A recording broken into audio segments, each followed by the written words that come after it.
Hello friends, welcome to my channel SRK tuition tutorial. आज हम discuss करेंगे most important question जो कि BCA स्टूडेंट्स के लिए बहुत ही ज़्यादा इम्पॉर्टेंट है। जो 6 सेमेस्टर के स्टूडेंट्स है BCA के, उनको एक सब्जेक्ट होता है कंप्यूटर ग्राफिक्स।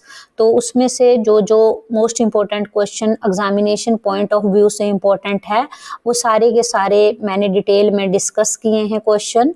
तो अब हम स्टार्ट करते हैं क्वेश्चन नंबर 1 से। फर्स्ट क्वेश्चन नंबर 1 है, how multimedia can be used in education and training. आप किस तरह से मल्टीमीडिया का यूज कर सकते हो एजुकेशन और ट्रेनिंग में। ठीक है, तो हम एजुकेशन और मल्टीमीडिया का यूज किस तरह से करते हैं, ट्रेनिंग में किस तरह से करते हैं मल्टीमीडिया का यूज, वो सारा का सारा आपसे क्वेश्चन पूछा गया है एग्जाम में। तो आपने उसका आंसर देना है कि मल्टीमीडिया को हम यूज कर सकते हैं एजुकेशन में, जैसे कि हम अपने जो रेफरेंस बुक्स हैं क्रिएट कर सकते हैं, कुछ PDF क्रिएट कर सकते हैं, कुछ PPT क्रिएट कर सकते हैं, कुछ इंसाइक्लोपीडिया क्रिएट कर सकते हैं, कुछ गाइड बुक है हमारी वो क्रिएट कर सकते हैं हम। तो उसमें उन जो हमने रेफरेंस बुक्स यूज़ की, जैसे PPT मैंने बनाई, तो PPT में मैंने क्या यूज़ करना, प्रॉपर टेक्स्ट का यूज़ करना, प्रॉपर पिक्चर लगाती हूँ मैं, प्रॉपर मैं म्यूज़िक लगाऊंगी, प्रॉपर मैं एनिमेशन करूंगी, सारी की सारी चीज़ें करूंगी। ये सब क्या है, सारी चीज़ें जब मैं अपनी वीडियो में लगाती हूँ तो उससे क्या बनती है, मेरी वीडियो अट्रैक्टिव बनती है। और जो मैंने चीज़ें लगाई वो सारी की सारी क्या है, हमारी मल्टीमीडिया है। ठीक है, तो आपसे कभी भी पूछे मल्टीमीडिया क्या होता है तो आप बोल सकते हो मल्टीमीडिया एक कॉम्बिनेशन होता है text, picture, music, graphics, animations का। ठीक है, तो ये सारा का सारा आप इसको डिटेल में डिफाइन कर सकते हो। और जब आपको एजुकेशन की फील्ड में पूछा है तो आपने बता देना है कि एजुकेशन की फील्ड में जैसे कि हम PPT बनाते हैं, PDF बनाते हैं, या इंसाइक्लोपीडियाज बनाते हैं, गाइड बुक्स होती है हमारी, उसमें हम प्रॉपर यूज करते हैं टेक्स्ट, पिक्चर, म्यूजिक, एनिमेशन का, ताकि हमारी वीडियो अट्रैक्टिव दिखे और ज़्यादा से ज़्यादा ऑडियंस क्या इंटरेस्ट बने। ठीक है, तो और नेक्स्ट है हमारे पास कि हम उसको ट्रेनिंग में किस तरह से यूज करते हैं। ऑब्वियस सी बात है, आपके पास एक हॉल है, हॉल में बहुत सारे बच्चे बैठे हुए हैं, आपने उनको प्रेजेंटेशन देनी है, कंप्यूटर बेस्ड ट्रेनिंग देनी है, तो आप उनको अट्रैक्टिव लगे वो प्रेजेंटेशन, आपकी कंप्यूटर बेस्ड ट्रेनिंग दे रहे हो आप, उसकी जो प्रेजेंटेशन आपने बनाई है वो किस तरह से अट्रैक्टिव लगेगी पर्सन्स को। अगर आप उसमें प्रॉपर टेक्स्ट का यूज करोगे, प्रॉपर पिक्चर्स का यूज करोगे, प्रॉपर म्यूजिक का यूज करोगे, प्रॉपर एनिमेशन का यूज करोगे, तो सभी बच्चों का इंटरेस्ट बना रहेगा। जितनी भी ऑडियंस होगी हॉल में बैठी हुई, सबका इंटरेस्ट प्रॉपर वे में बनेगा। तो ये सारी की सारी चीजें हमारी मल्टीमीडिया में आती है और मल्टीमीडिया का आप यूज बता सकते हो। उसको एजुकेशन और ट्रेनिंग में हम किस तरह से यूज कर सकते हैं वो मैंने आपको सारा डिटेल में बता दिया। बाकी सेकंड क्वेश्चन है आपके पास, discuss the features of multimedia image processing. अब आपने जो भी आपके पास मल्टीमीडिया इमेज प्रोसेसिंग के फीचर्स है वो सारे के सारे आपने डिटेल में डिस्कस करने। ये क्वेश्चन भी आपको पेपर में आया है, मोस्ट इम्पोर्टेंट है। तो आपके पास जो भी मल्टीमीडिया इमेज प्रोसेसिंग के फीचर्स होते हैं वो कौन कौन से होने चाहिए। तो सबसे पहले तो हमारे पास वेरी हाई प्रोसेसिंग पावर, हमारे पास जो प्रोसेसिंग पावर होनी चाहिए वो ज़्यादा होनी चाहिए। जब भी आपने लार्ज अमाउंट, जब आपके पास बहुत सारा डाटा होता है उस टाइम आपको क्या चाहिए होती है, ज़्यादा प्रोसेसिंग पावर चाहिए होती है। जब आपके पास स्मॉल अमाउंट ऑफ डाटा होता है उस टाइम आपको लेसर अमाउंट में पावर यूज होती है।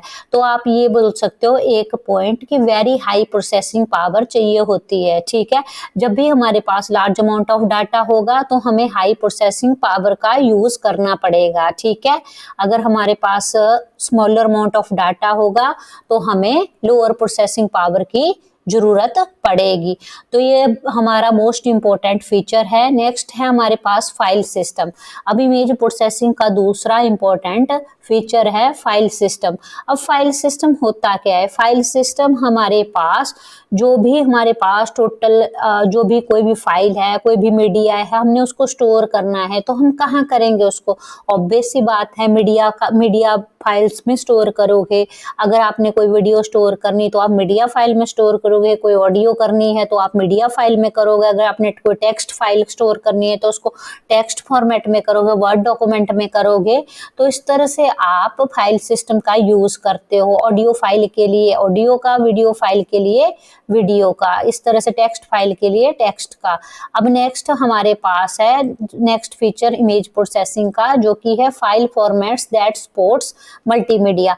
अब कौन कौन से फाइल फॉर्मेट होते हैं जो कि सपोर्ट करते हैं मल्टीमीडिया को? तो आपने बोल देना कि जो हमारे पास फाइल फॉर्मेट्स होते हैं, ऑब्वियस सी बात है, टेक्स्ट है हमारे पास, ऑडियो है, वीडियो है, ये सारे के सारे क्या है, हमारे फाइल फॉर्मेट है।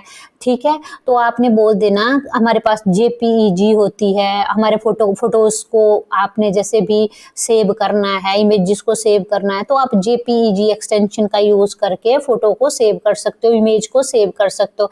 एमपीईजी आपके पास है, जैसे MP4 होता है वो वीडियो फाइल के लिए यूज करते हो आप, MP3 है आपका, उसको आप ऑडियो फाइल के लिए यूज करते हो। ये एक्सटेंशन होती है हमारी, फाइल फॉर्मेट होते हैं हमारे। ठीक है, ऐसे ही आपके पास बहुत सारे फॉर्मेट दिए हैं, GIF, GIF, PNG में अगर आपने अपनी जो इमेज है उसको अगर PNG फॉर्मेट में करना है तो आप PNG फॉर्मेट का कर सकते हो। अगर डॉक्यूमेंट में आपने अपना टेक्स्ट सेव करना है तो आप डॉक फाइल का फॉर्मेट का यूज करोगे। इस तरह से आप बोल सकते हो जितनी भी हमारे पास फाइल्स होती हैं वो सारी की सारी मल्टीमीडिया का जो भी फीचर है उसको सपोर्ट करती है, जितनी भी इमेज प्रोसेसिंग हमारे पास फाइल्स होती हैं। थर्ड है हमारे पास इनपुट आउटपुट, और ऑब्वियस सी बात है अब इनपुट आउटपुट की बात आ रही है आपके पास।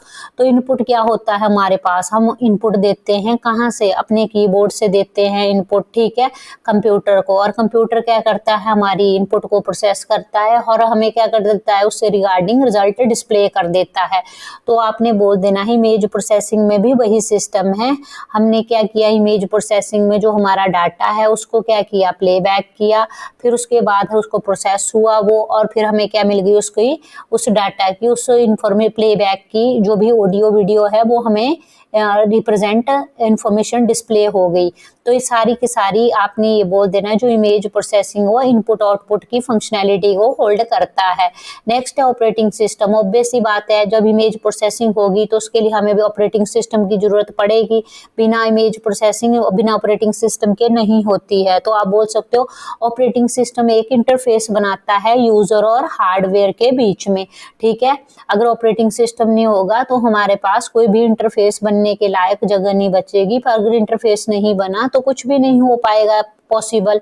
तो ऑपरेटिंग सिस्टम का यही बेनिफिट है कि इंटरफेस बनाता है यूजर और हार्डवेयर के बीच में, और ये रियल शेड्यूलिंग के ऊपर हमारा काम करता है। जैसे अभी मैं रियल टाइम में वर्क करना चाहती हूँ तो मैं रियल टाइम में वर्क कर सकती हूँ अपनी विंडो की हेल्प से। ठीक है, मैंने अपनी विंडो इंस्टॉल कर दी लैपटॉप में, फिर मैं उसके ऊपर कोई भी टास्क आराम से अकम्प्लिश कर सकती हूँ। अब नेक्स्ट फीचर है मेरे पास स्टोरेज एंड मेमोरी। ऑब्वियस सी बात है मैंने टेक्स्ट को, वीडियो को, ऑडियो को, ग्राफिक को सबको स्टोर करना है तो मुझे क्या चाहिए, उसके लिए स्टोरेज चाहिए, मेमोरी चाहिए। अगर स्टोरेज और मेमोरी होगी तभी तो मैं अपनी ऑडियो वीडियो ग्राफिक्स को स्टोर कर पाऊंगी, अदरवाइज मैं नहीं कर पाऊंगी स्टोर। ठीक है, तो इसलिए बोला गया है कि अगर मल्टीमीडिया सिस्टम को जरूरत पड़ती है स्टोरेज के लिए, जितनी भी हमारी लार्ज कैपेसिटी वाली ऑब्जेक्ट्स होते हैं, ऑडियो, वीडियो, एनिमेशन, इमेजेस, और उसमें अगर हमारे पास कुछ फाइल्स हैवी होती है तो हम कंप्रेशन टेक्निक का यूज करते हैं। कंप्रेशन टेक्निक वो होती है जिसमें हम जो बिगर साइज होता है हमारे फाइल का उसको हम क्या कर सकते हैं, रिड्यूस कर सकते हैं, छोटा कर सकते हैं। ठीक है, तो ये सारी की सारी हमारे फीचर्स है इमेज प्रोसेसिंग के, ये आपने याद रखने हैं। अब नेक्स्ट क्वेश्चन है आपको पेपर में आया हुआ है question number 3, what is the use of Sprite in Macromedia director. अब स्प्राइट का क्या एग्जांपल है मैक्रोमीडिया डायरेक्टर में, तो ये आपको आना चाहिए, ये पेपर में आता है ये क्वेश्चन आपका।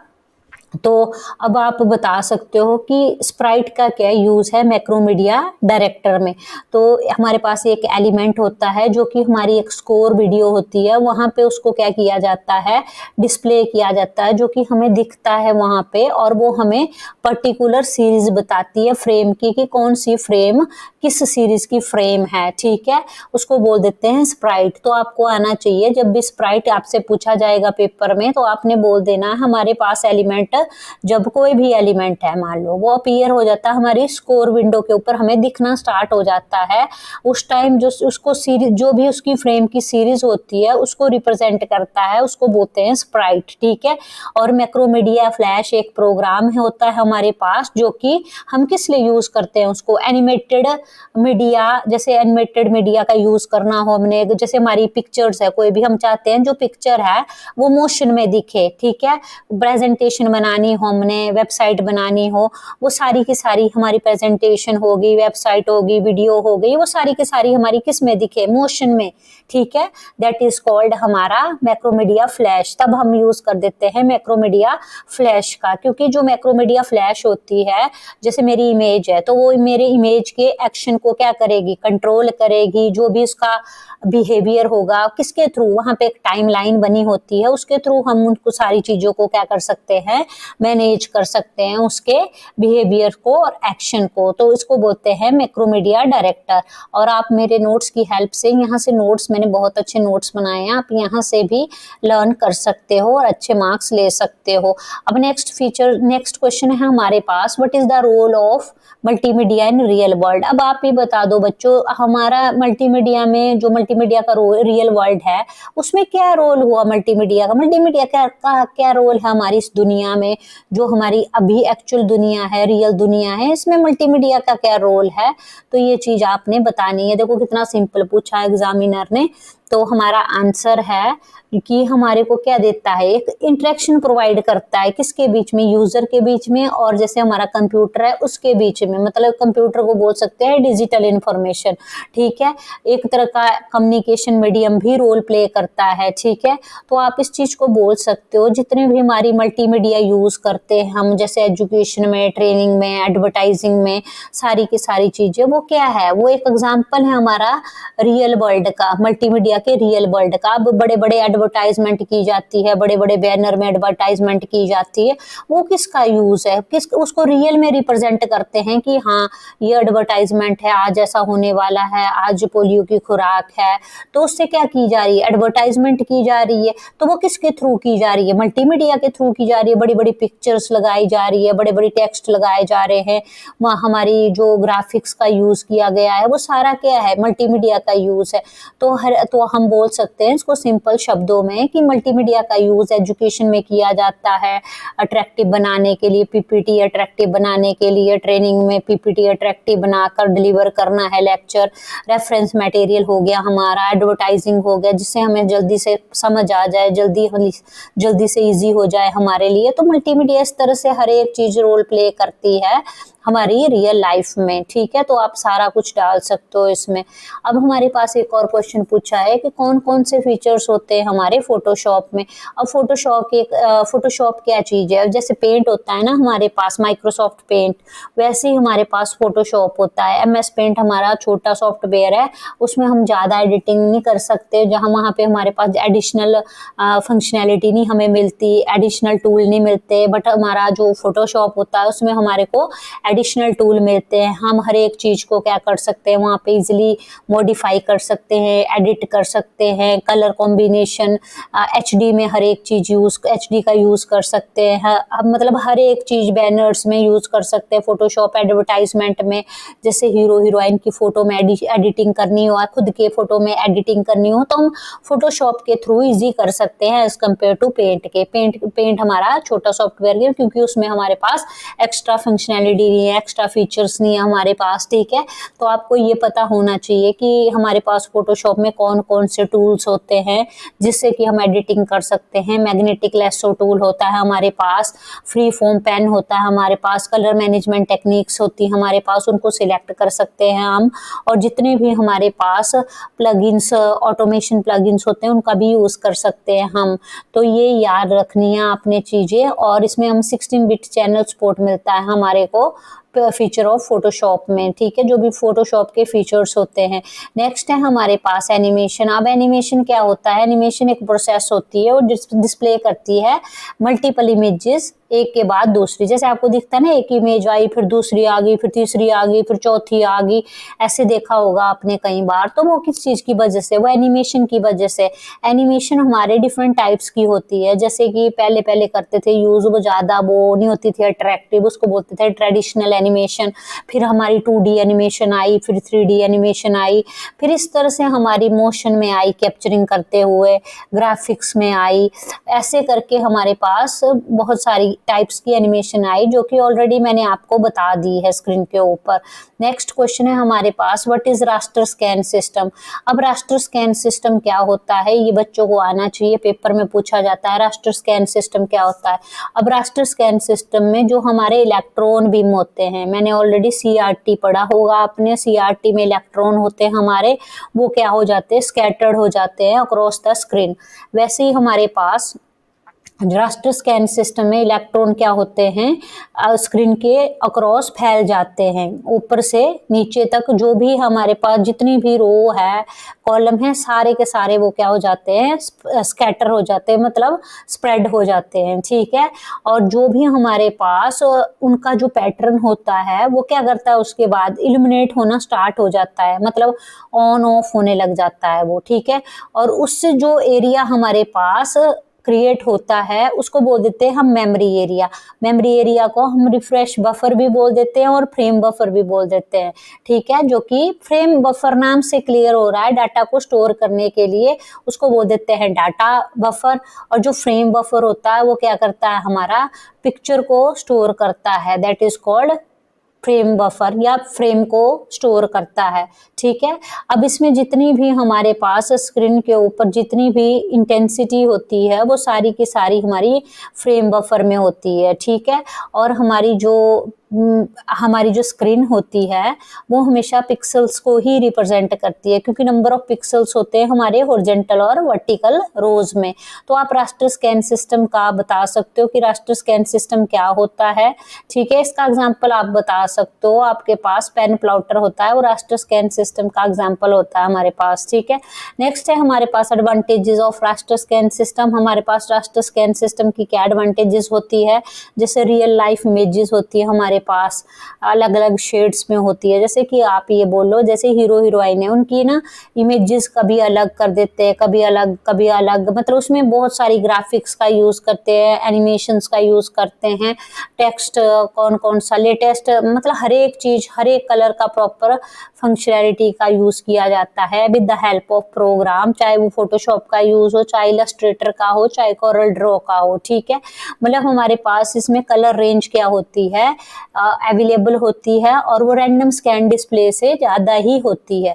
रास्टर स्कैन में हमारे पास कलर रेंज बहुत ज़्यादा होती है, मतलब कलर की रेंज ज़्यादा होती है एज कम्पेयर टू रैंडम के पास इतनी कलर रेंज नहीं होती है हमारे पास। नेक्स्ट है हमारे पास व्हाट इज हिस्टोग्राम। अब हिस्टोग्राम क्या चीज़ होती है हमारे पास? हिस्टोग्राम एक ग्राफ होता है, जैसा कि आप स्क्रीन के ऊपर देख ही रहे हो ग्राफ। तो ये ग्राफिकल रिप्रेजेंटेशन होती है हमारे पास। तो आप बोल सकते हो हिस्टोग्राफ एक ग्राफ होता है, जो कि हिस्टोग्राम एक ग्राफ होता है जो कि बताता है किस चीज़ के बारे में? न्यूमेरिकल डाटा के बारे में। जैसे कि करते हैं ना हम डाटा हैंडलिंग करते हैं, मैथ में डाटा हैंडलिंग का चैप्टर होता है हमारे को, उसी तरह से होता है हिस्टोग्राम भी। हिस्टोग्राम एक ग्राफ होता है जो कि फ्रीक्वेंसी बताता है हमारे को न्यूमेरिकल डाटा की, ठीक है। बट किसके यूज से? रेक्टेंगल्स के यूज से, ठीक है। और आप ये चीज भी बोल सकते हो कि जब भी हमने जब फ्रीक्वेंसी डिस्ट्रीब्यूशन को कंपेयर करना हो दो सेट्स के बीच में, डाटा सेट्स के बीच में, तो हम क्या करते हैं, हिस्टोग्राम का यूज करते हैं। जैसे कि मान लो सपोज हमारा नंबर ऑफ परचेजेस, कोई कस्टमर है उसने क्या की, नंबर ऑफ परचेजेस की, डिफरेंट एज ग्रुप के लोग हैं, उन्होंने नंबर ऑफ परचेजेस की, तो हिस्टोग्राम का यूज करके हम क्या कर सकते हैं, उनके डाटा को कंपेयर कर सकते हैं कि उन्होंने कितने मल्टीपल स्टोर का यूज किया परचेजिंग के लिए। तो वही चीज बोली मैंने, डाटा हैंडलिंग वाला कॉन्सेप्ट, हिस्टोग्राम को आप डाटा हैंडलिंग भी बोल सकते हो। अब नेक्स्ट क्वेश्चन है हमारे पास, write a program drawing an ellipse in C. अब आपने देख रहे हो उधर इसके ऊपर, स्क्रीन के ऊपर एक मैंने एलिप्स बना के रखा हुआ है, तो आपने बस सी लैंग्वेज में एक एलिप्स क्रिएट करना है। तो उसके लिए आपको इनपुट, जैसे आप अपनी मर्जी से अज्यूम कर सकते हो, मैंने इनपुट x इक्वल टू 150 लिया, x और y एक्सिस के ऊपर ही लेते हैं हम, x हॉरिजॉन्टल और y वर्टिकली।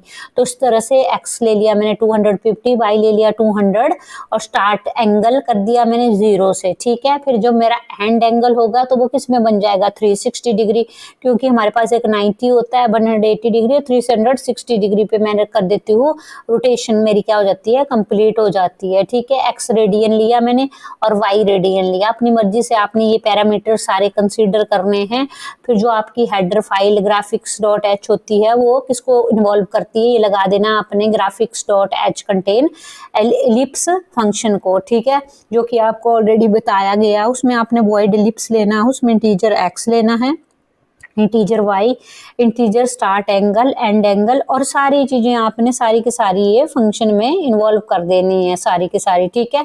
इस तरह से ये आपका कंप्लीट हो जाएगा सारा का सारा प्रोग्राम। एक बार देख लेना आप, इजी है, इसको अंडरस्टूड करने की कोशिश करना।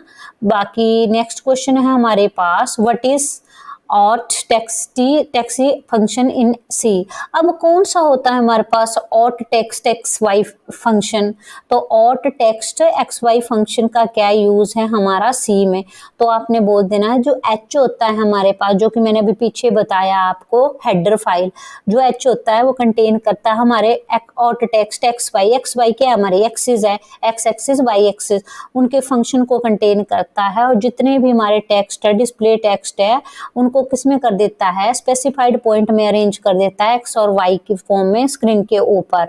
जैसे मैंने, अगर मान लो मैंने लिखा है void out text x Y, तो मैं इंटीजर एक्स लूंगी, वाई लूंगी, और जो भी मैंने स्ट्रिंग को डिस्प्ले करना है उसको कैर करके एस्ट्रिक स्ट्रिंग लूंगी। वहां पे मेरे एक्स और वाई क्या हो गए, मैंने ऑलरेडी बोल दिया आपको, coordinates of the point X axis Y axis, और थर्ड आर्गुमेंट मेरे को बताएगा एड्रेस ऑफ स्ट्रिंग, जो कि डिस्प्ले हो जाएगा, जो कि कैरेक्टर में मैंने लिया है, वो मेरे को क्या हो जाएगी, उसकी इंफॉर्मेशन डिस्प्ले हो जाएगी, तो उसके एड्रेस की, ठीक है। तो ये सारी चीजें आपने लर्न रखनी है। नेक्स्ट है हमारे पास question, how C can be used in developing application of computer graphics.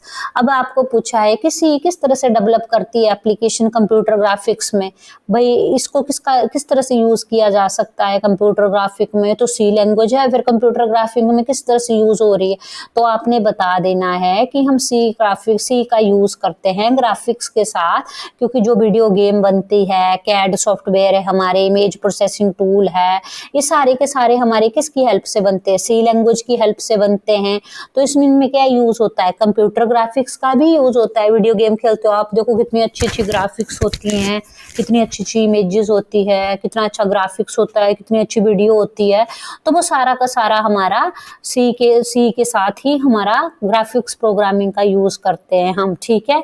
तो आप बोल सकते हो कि हाँ हम इस तरह से यूज करते हैं, जैसे वीडियो गेम हो गया, कैड सॉफ्टवेयर हो गया, इमेज प्रोसेसिंग हो गया, इसी तरह से हमारे पास आप ये भी बोल सकते हो, जैसे गेम की डेवलपमेंट, कंप्यूटर एडेड डिजाइन के लिए, और जितने भी हमारे यूजर इंटरफेसेस, एनिमेशंस के लिए हम किसका यूज करते हैं, सी के प्रोग्राम्स का यूज करते हैं, सी का यूज करके ही हम, फिर उसके बाद कंप्यूटर ग्राफिक्स का यूज होता है, तो हम बोल सकते हैं सी को हम यूज कर सकते हैं कंप्यूटर ग्राफिक्स की एप्लीकेशंस में।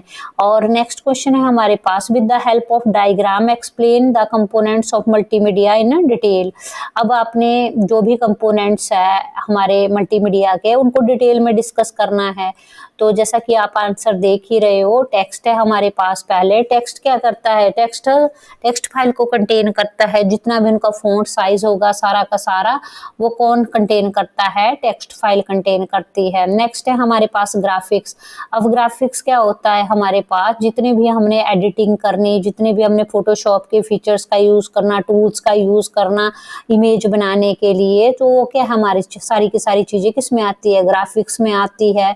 ठीक है, तो ये सारी की सारी चीजें आपने बता देनी है। नेक्स्ट है हमारे पास एनिमेशन। एनिमेशन एक प्रोसेस होती है हमारे पास जो कि जैसे हमारे पास एक इमेज है, वो उस स्टिल इमेज है, मान लो एक मोशन में नहीं है कोई इमेज, जैसे मैं हूं तो मैं स्टैटिक पोजीशन पे खड़ी हूं, तो मान लो इमेज है मेरी वो स्टैटिक पोजीशन पे है, तो वो मूव करनी है, तो मूव करने के लिए मुझे किस चीज का यूज करना पड़ेगा, एनिमेशन का। ठीक है, तो जब भी हम प्रेजेंटेशन होती है हमारी, तो हम क्या कर देते हैं, उसको वो लाइटर बनाने के लिए हम क्या कर देते हैं, एनिमेशन का यूज करते हैं, ताकि हर एक बंदे को अट्रैक्टिव सा दिखे।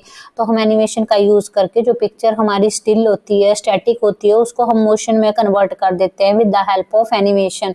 नेक्स्ट है हमारे पास वीडियो। वीडियो का यूज क्या करते हैं हम, वीडियो का यूज करते हैं जैसे कि हमारे पास कोई मूविंग इमेज है, हमने उसको क्या करना है, साउंड देनी है, और उसमें टेक्स्ट ग्राफिक का यूज कर देते हैं हम, जिससे कि हमारी वीडियो क्या दिखे, अट्रैक्टिव दिखे। तो वो सारा का सारा हम वीडियो में बोल सकते हैं, जैसा कि आप देख ही रहे हो स्क्रीन के ऊपर। बाकी नोट्स आप यहाँ से लर्न करके लिख सकते हो पेपर में। नेक्स्ट है हमारे पास ऑडियो। ऑडियो क्या है हमारे पास, जैसे मैं मुंह से बोल रही हूँ, ये क्या है, ऑडियो है। इसको अच्छा बनाने के लिए मैं थोड़ा सा साउंड म्यूजिक भी ऐड कर देती हूँ। तो ये सारी की सारी चीजें क्या है मेरे पास, जैसे तो ये सारी की सारी ऑडियो का एग्जाम्पल है। जैसे कि मेरे पास मैं कोई सॉन्ग सुनना चाहती हूँ, तो मैं किस में सुनती हूँ, विंडो मल्टीमीडिया प्लेयर में, या फिर मैं सुन लेती हूँ वीएलसी मीडिया प्लेयर में, रियल प्लेयर में। तो ये सारे क्या है मेरे प्रोग्राम है जिनके अंदर मैं क्या सुन सकती हूँ, ऑडियो और वीडियो देख सकती हूँ, ऑडियो सुन सकती हूँ। ठीक है, नेक्स्ट है मेरे पास क्वेश्चन नंबर 13। आपने रैंडम स्कैन मॉनिटर क्या होता है और रास्टर स्कैन मॉनिटर क्या होता है। रैंडम स्कैन मॉनिटर क्या होता है, मैंने ऑलरेडी आपको बोल दिया कि जितने भी इलेक्ट्रॉन बीम है वो ऑपरेट किए जाते हैं, और एक हमारे पास लाइन इमेज बना देते हैं सीआरटी स्क्रीन के ऊपर, फिर वो क्या हो जाते हैं, स्ट्रेट लाइन में सेगमेंट में आने के बाद वो मूव करना स्टार्ट करते हैं स्क्रीन की तरफ। वो उससे एक्स वाई कोऑर्डिनेट होते हैं, एक पॉइंट पे वो मिल जाते हैं। उसके बाद क्या बन जाती है, एक ड्राइंग सी बन जाती है, और वो क्या कर जाते हैं, सारी के सारे आपस में मिलके इमेज हमें शो हो जाती है। इसका एग्जांपल मैंने ऑलरेडी आपको बता दिया, रैंडम का बताना है आपने, पेन प्लॉटर एक एग्जांपल है हमारा रैंडम स्कैन मॉनिटर का। इसी तरह से रास्टर स्कैन मॉनिटर पूछा गया आपसे। रास्टर स्कैन मॉनिटर क्या होता है, इसमें हमारे पास जितने भी पिक्सल होते हैं वो रेक्टेंगुलर बॉक्स में हमारे आ जाते हैं, उसको बोलते हैं रास्टर स्कैन मॉनिटर। ठीक है, आप रास्टर स्कैन मॉनिटर का एग्जांपल दे सकते हो, जैसे टेलीविजन होता है हमारे घरों में, वो किसके ऊपर डिपेंड करता है, रास्टर स्कैन मेथड के ऊपर, और ये हमें रिफ्रेश रेट देता है 60-80 फ्रेम पर सेकंड के हिसाब से। तो ये चीज आप थ्योरी लिख सकते हो, यहाँ से याद कर लेना। मैंने मेन है कि आपको आ जाए, इसलिए मैं हिंदी में समझा रही हूँ, आपको बता रही हूँ कॉन्सेप्ट। अब नेक्स्ट है हमारे पास, what is the difference between raster scan and scan master. ठीक है, तो ये चीज आपने याद रखनी है। Difference between raster scan monitor and random scan monitor, वही चीज मैंने आपको पीछे पढ़ाई, वही चीज मैं अब डिफरेंस की फॉर्म में आपको बता रही हूँ। तो यहाँ पे देख सकते हो आप स्क्रीन के ऊपर, रैंडम स्कैन और रास्टर स्कैन। रैंडम स्कैन का हाई रेजोल्यूशन होता है, रैंडम स्कैन का लो रेजोल्यूशन होता है। रैंडम स्कैन हमें महंगी पड़ती है और रास्टर स्कैन हमारी सस्ती होती है। इसमें मॉडिफिकेशन ईजी होती है रैंडम में, और रास्टर में टफ होती है। इसमें सॉलिड पैटर्न का यूज करते हैं, जिसमें जो सॉलिड पैटर्न का यूज करते हैं कलर फिल करने के लिए वो टफ होता है। इसमें सॉलिड पैटर्न का कलर फिल करते हैं वो इजी होता है। इसमें जो रैंडम स्कैन में जो रिफ्रेश रेट होता है हमारा रेजोल्यूशन के ऊपर डिपेंड करता है, और रास्टर स्कैन में जो रिफ्रेश रेट होता है वो पिक्चर के ऊपर डिपेंड नहीं करता है। और इसमें आप बोल सकते हो जितनी भी बीम पेनिट्रेशन टेक्नोलॉजी होती है वो सारी रैंडम स्कैन के अंडर आती है, और शेडो मास्क टेक्नोलॉजी होती है वो रास्टर स्कैन के अंडर आती है। और इसमें बोल सकते सकते हो, इसमें हम इंटरलेसिंग मेथड का यूज़ नहीं करते हैं। रास्टर स्कैन में हम इंटरलेसिंग का यूज़ करते हैं, ठीक है। तो इसमें हम रैंडम स्कैन में हम जो लाइन ड्राइंग एप्लीकेशंस होती है उसको ड्रॉ नहीं कर सकते, और जो हमारे पास रास्टर स्कैन होता है उसमें हम रियलिस्टिक डिस्प्ले हमें मिलता है, उसके लिए सुटेबल है। लाइन ड्राइंग एप्लीकेशन हम रास्टर में कर सकते हैं। तो सारे के सारे डिफरेंस है, यहाँ से आप देख सकते हो। अगर आपको मेरी वीडियो अच्छी लगी हो तो kindly like, share and subscribe ज़रूर करना। Thanks for watching my videos.